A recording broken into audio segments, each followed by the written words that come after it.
Dear student, आज हम लोग इलेक्ट्रिक जनरेशन के बारे में चर्चा करेंगे। इलेक्ट्रिक जनरेशन को जानने के लिए सबसे पहले हम लोग जानेंगे कि एक्चुअली इलेक्ट्रिसिटी होता क्या है।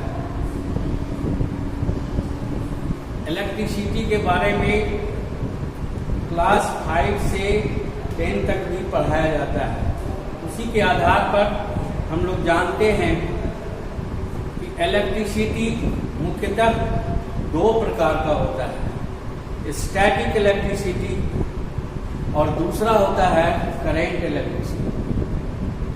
स्टैटिक इलेक्ट्रिसिटी का हमारे देश में या पूरे विश्व में बहुत नहीं के बराबर ही व्यवहार होता है। मुख्य तौर पर करंट इलेक्ट्रिसिटी का ही पूरे विश्व में व्यवहार होता है और उसी करंट इलेक्ट्रिसिटी का जनरेशन कैसे होता है उसके बारे में आज हम लोग जानेंगे।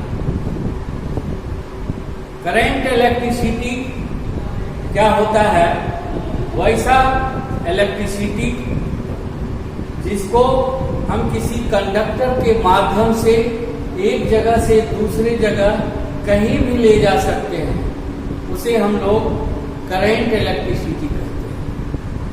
करंट इलेक्ट्रिसिटी का जो जनरेशन होता है वह मुख्यतः 4 विधि के द्वारा किया जाता है। पहला है बाय केमिकल एक्शन, यानी केमिकल एक्शन के द्वारा, रिएक्शन के द्वारा भी इलेक्ट्रिसिटी उत्पन्न किया जाता है। जैसे बैटरी हुआ, सेल हुआ, ये सब में इसके द्वारा जो उसमें भी विद्युत उत्पन्न होता है, वह जो विद्युत है वह करंट इलेक्ट्रिसिटी ही विद्युत उत्पन्न होता है। इसलिए पहला जो हो गया विधि वह उसको बोलते हैं हम लोग बाय केमिकल एक्शन।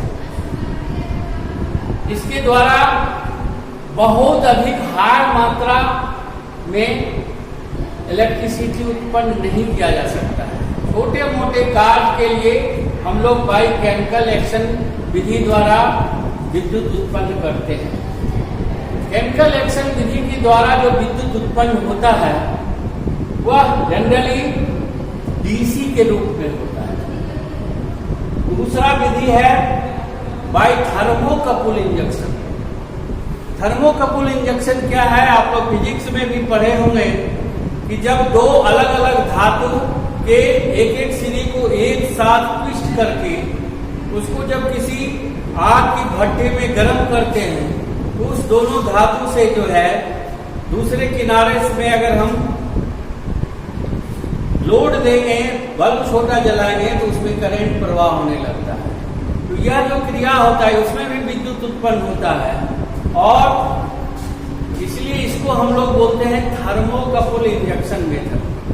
इस विधि के द्वारा हमारे अधिक जो स्टील वगैरह फैक्ट्री है जहां बहुत अधिक हाई हीट पर जो है जॉब को गर्म किया जाता है, तो जॉब के हीट को उतना हीट को थर्मामीटर के द्वारा नहीं नापा जा सकता है। इसलिए हम लोग उसको उस हीट को जो है इलेक्ट्रिकल में कन्वर्ट करके उस इलेक्ट्रिकल के द्वारा टेम्परेचर मापते हैं। इसलिए अब अधिकतर वो फैक्ट्री वगैरह में जहां स्टील फैक्ट्री वगैरह है थर्मामीटर के जगह पर हम लोग उसका यूज करते हैं, मापते हैं कितना टेम्परेचर। इस विधि के द्वारा भी जो इलेक्ट्रिक जनरेशन होता है वह भी डीसी के रूप में होता है। तीसरा मेथड है, जो मुख्य मेथड है, वह है बाय मैग्नेटिक इंडक्शन मेथड, यानी चुंबक के द्वारा भी हम लोग विद्युत उत्पन्न करते हैं। इस विधि, यही विधि जो है हमारे देश एवं विश्व में अधिकतर व्यवहार होता है। इस विधि के द्वारा ही बहुत अधिक कैपेसिटी तक का बिजली उत्पन्न किया जाता है। और चौथा मेथड है चौथा मेथड है सोलर सिस्टम। सोलर पैनल के द्वारा सोलर के पैनल के ऊपर सूर्य की किरण डालकर हम लोग उससे भी विद्युत उत्पन्न करते हैं। तो ये 4 विधि है। 4 विधि में मुख्य विधि जो है हम लोग मैग्नेटिक इंडक्शन मेथड से ही विद्युत पैदा करते हैं। मैग्नेटिक इंडक्शन मेथड के द्वारा जो विद्युत पैदा होता है वह एसी के रूप में होता है। बाकी ये तीनों विधि के द्वारा जो विद्युत पैदा होता है वह डीसी के रूप में होता है। टोटल हमारे पूरे विश्व में जो है बाय मैग्नेटिक इंडक्शन के द्वारा ही अधिकतर विद्युत उत्पन्न किया जाता है। जैसे कि घर वगैरह में हम लोग देखते हैं, शादी ब्याह में छोटा छोटा जो जनरेटर चला करके विद्युत उत्पन्न किया जाता है, वह जो है विधि है वह बाय मैग्नेटिक इंडक्शन मेथड है। तो आज हम लोग मुख्य तौर पर बाय मैग्नेटिक इंडक्शन मेथड के द्वारा ही कैसे विद्युत उत्पन्न होता है उसके बारे में जानेंगे। बाय मैग्नेटिक इंडक्शन मेथड क्या है, इसका सिद्धांत क्या है, इसको पहले जानना जरूरी है। इस विधि में जब किसी कंडक्टर को किसी चुंबकीय क्षेत्र के अंदर रखकर घुमाया जाता है या कंडक्टर को ही स्थिर रखकर उसके चारों ओर चुंबकीय क्षेत्र को घुमाया जाता है, तो दोनों परिस्थिति में कंडक्टर को मैग्नेटिक फ्लक्स कट करता है, जिसके चलते Faraday law of electromagnetic induction के सिद्धांत पर उस कंडक्टर में ईएमएफ उत्पन्न हो जाता है। और यह जो उत्पन्न ईएमएफ होता है वह अल्टरनेटिंग करंट के रूप में होता है। इसी सिद्धांत पर हमारा जनरेटर कार्य करता है। बाय मैग्नेटिक इंडक्शन मेथड के द्वारा जो विद्युत उत्पन्न किया जाता है वह मुख्य तौर पर जनरेटर के द्वारा ही होता है। खास करके जनरेटर जो है वह 2 तरह का बनता है कि जैसा हम जानते हैं कि पूरे विश्व में करंट इलेक्ट्रिसिटी 2 प्रकार का होता है, डायरेक्ट करंट इलेक्ट्रिसिटी और अल्टरनेटिंग करंट इलेक्ट्रिसिटी। तो डायरेक्ट करंट इलेक्ट्रिसिटी क्या होता है कि डायरेक्ट इलेक्ट्रिसिटी वह विद्युत है जो जिसको हम एक जगह से दूसरी जगह ले जा सकते हैं कंडक्टर के माध्यम से, लेकिन उसके मान में और दिशा में किसी तरह का परिवर्तन नहीं होता है। और दूसरा है अल्टरनेटिंग करंट इलेक्ट्रिसिटी, वैसा करंट इलेक्ट्रिसिटी जिसका मान और दिशा दोनों एक निश्चित समय के अनुसार बदलते रहता है। तो जनरेटर जो जाने, जनरेटर में मुख्य तौर से 2 पार्ट्स होते हैं। एक चुंबकीय क्षेत्र बनाने वाला पार्ट जिसको मैग्नेटिक फील्ड बोलते हैं, और दूसरा कंडक्टर जिसमें विद्युत उत्पन्न होता है उसको कंडक्टिंग पार्ट बोलते हैं। जनरेटर में मुख्य तौर से हम लोग जो स्थिर पार्ट्स होता है उसको स्टेटर पार्ट्स बोलते हैं, स्टैटिक पार्ट्स बोलते हैं, और जो पार्ट्स घूमता है उसको रोटेटिंग पार्ट्स बोलते हैं।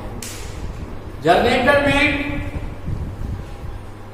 आर्मेचर एक कंडक्टर रूपी जो है वह साधन है, यानी आर्मेचर जो होता है उसमें कंडक्टर रहता है, और स्टिक पार्ट्स जो है, स्टैटिक पार्ट्स जो है वह फील्ड में कॉइल के रूप में रहता है। तो जनरेटर अगर किसी चुंबकीय क्षेत्र जो जनरेटर बनता है उसमें चुंबकीय क्षेत्र बनाने के लिए या तो इलेक्ट्रोमैग्नेट का व्यवहार करते हैं या परमानेंट मैग्नेट का व्यवहार करते हैं, लेकिन कंडक्टर जो घूमता है उसमें आर्मेचर रहता है, उसमें वाइंडिंग किया जाता है।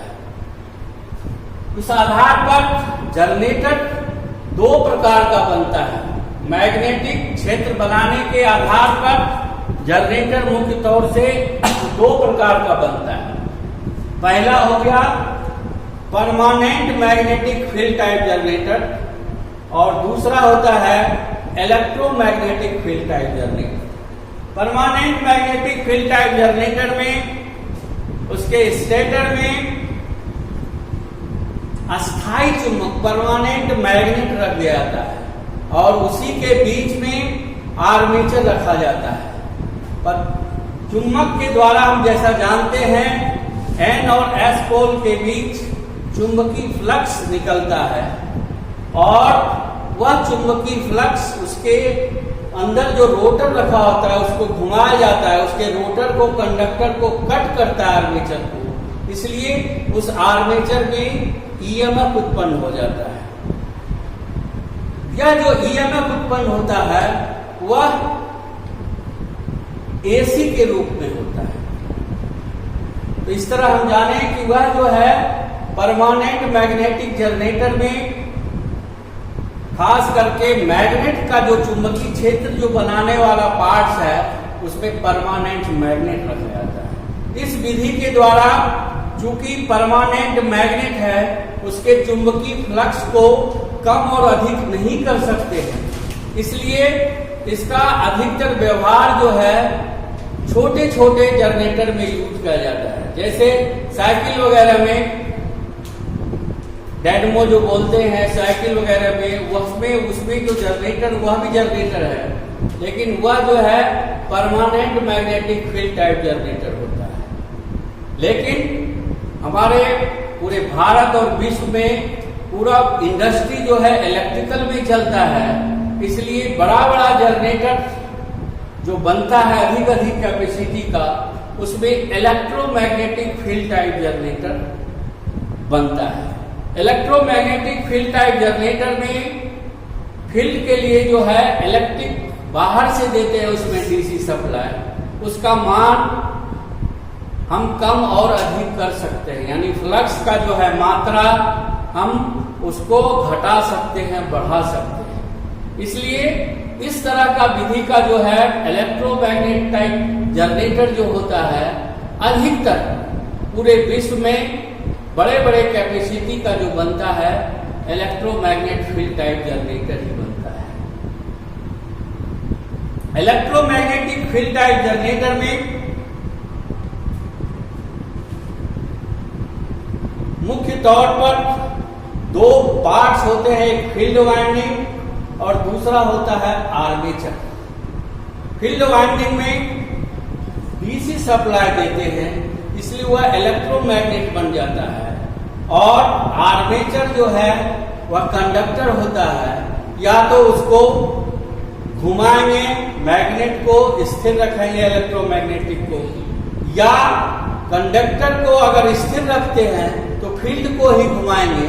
तो दोनों अवस्था में इलेक्ट्रोमैग्नेट से जो चुंबकीय फ्लक्स निकलेगा वह कंडक्टर को कट करेगा, आर्मेचर के कंडक्टर को कट करते रहेगा, जिससे घूमते हुए अवस्था में वह जो है उस कंडक्टर से ईएमएफ उत्पन्न होते रहेगा और वह उत्पन्न ईएमएफ जो होगा वह एसी के रूप में होगा।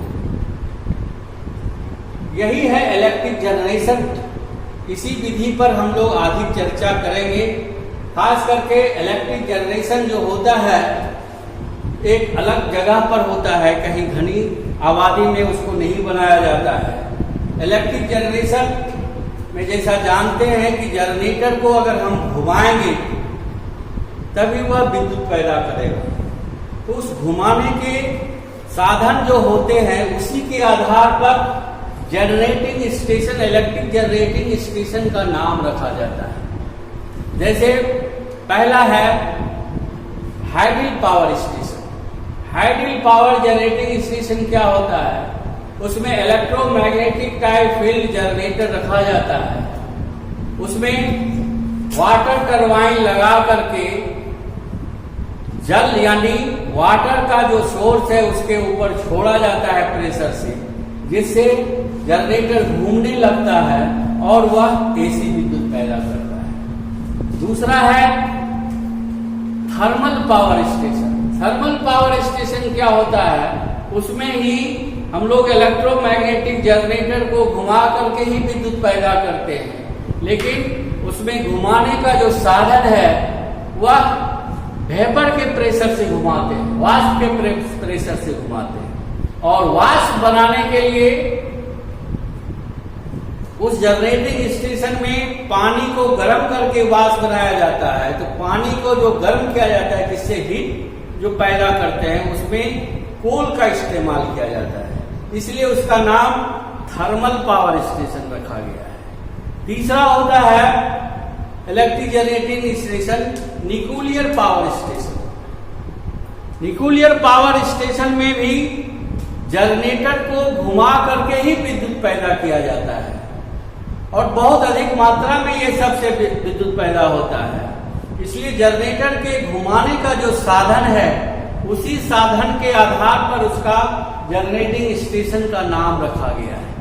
न्यूक्लियर पावर स्टेशन में यूरेनियम एक धातु है जिसको रिएक्टर में फिशन करके तोड़ा जाता है, उससे बहुत अधिक मात्रा में हीट उत्पन्न होता है और उस हीट के द्वारा पानी को गर्म करके वेपर बनाया जाता है और उस वेपर को स्टोर करके जनरेटर में एक स्टीम टरबाइन लगाकर उसके ऊपर छोड़ा जाता है, जिससे जनरेटर उस स्पीड में घूमने लगता है और वह एसी इलेक्ट्रिसिटी पैदा करता है। चौथा है solar power system. Solar power generating station में क्या होता है कि एक सोलर पैनल बना हुआ होता है, जिसके ऊपर सूर्य की किरण को छोड़ा जाता है। सूर्य की किरण को छोड़ने से उस सोलर पैनल में सोलर सेल बना हुआ रहता है, जो मुख्य तौर पर सेमीकंडक्टर के रूप में बना होता है। उस पर सूर्य का किरण पड़ने से उससे विद्युत पैदा होता है, वह डीसी के रूप में होता है। आजकल अधिकतर सोलर सिस्टम भी व्यवहार होने लगा है, लेकिन सोलर सिस्टम में एक ऐसा है कि जब तक धूप नहीं लगेगा वह विद्युत पैदा नहीं करेगा। सूर्य का किरण जब तक उस पर नहीं पड़ेगा सोलर पैनल पर, वह विद्युत पैदा नहीं करेगा। इसलिए सोलर सिस्टम अभी तक में बहुत कम यूज होता है, जबकि मैग्नेटिक जो इलेक्ट्रोमैग्नेटिक इंडक्शन मेथड है जनरेटर द्वारा मुख्य तौर पर इसी तरह का जो है इसी विधि द्वारा इलेक्ट्रिक जनरेशन किया जाता है। आज का डिस्कशन यहीं पर समाप्त करते हैं। नेक्स्ट क्लास में हम लोग इलेक्ट्रोमैग्नेटिक इंडक्शन के सिद्धांत पर जो विद्युत पैदा जो जनरेटर बनता है उसके बारे में